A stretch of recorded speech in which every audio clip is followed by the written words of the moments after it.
പടക്ക നിർമ്മാണശാലയിൽ സ്ഫോടനം 5 സ്ത്രീകൾ ഉൾപ്പെടെ 8 പേർ മരിച്ചു. 12 പേർക്ക് പരിക്ക്. 3 പേരുടെ നില അതീവ ഗുരുതരം. നിർമ്മാണശാലയുടെ 10 മുറികളിൽ 7 മുറികളും തകർന്നു. എല്ലാ മുറികളിലും ആളുകൾ ഉണ്ടായിരുന്നു എന്നാണ് പ്രാഥമിക വിവരം.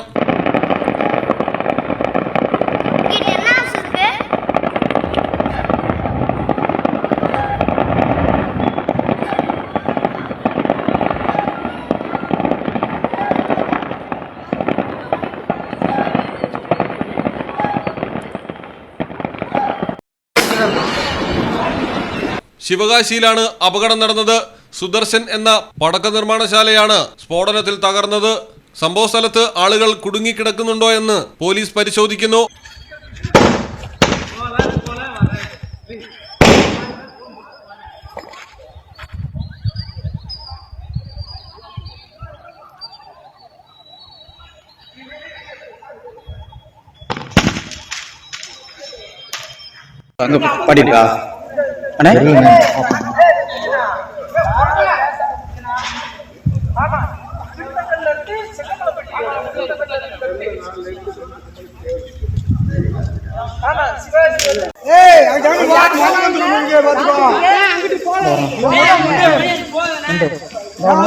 News desk Malayalam television. Diamond ആഭരണങ്ങളെയും പ്ലാറ്റിനം ആഭരണങ്ങളെയും സ്നേഹിക്കുന്നവർക്ക് മിത്ര ഡയമണ്ട്സ് നൽകുന്നു ഡയമണ്ട് ആഭരണങ്ങൾ ഇനി മുതൽ വാങ്ങുന്ന വിലയിൽ വിൽക്കുവാനുള്ള സൗകര്യം. ഏത് ജുവലറിയിൽ നിന്ന് വാങ്ങിയ ഡയമണ്ട് ആഭരണങ്ങളും ഉയർന്ന വിലയിൽ മിത്ര ഡയമണ്ട്സിൽ നിന്നും മാറ്റിയെടുക്കാം. അൺകട്ട് പ്രഷ്യസ് ആഭരണങ്ങൾക്ക് എക്സ്ചേഞ്ച് വിലയിൽ 90%, വിൽക്കുമ്പോൾ 80% ബൈബാക്ക്. മാത്രമല്ല വിലയിലോ തൂക്കത്തിലോ കുറവില്ലാതെ പ്ലാറ്റിനം ആഭരണങ്ങൾ വിൽക്കുവാനും മാറ്റിയെടുക്കുവാനുമുള്ള സൗകര്യം. ഇത് മലപ്പുറം ജില്ലയിലെ പ്ലാറ്റിനം അംഗീകൃത ഷോറൂം. ഡയമണ്ട് പ്ലാറ്റിനം ആഭരണങ്ങളെ സ്നേഹിക്കുന്നവർക്ക് മിത്ര ഡയമണ്ട്സ്, താഴെപ്പാലം, തിരൂർ.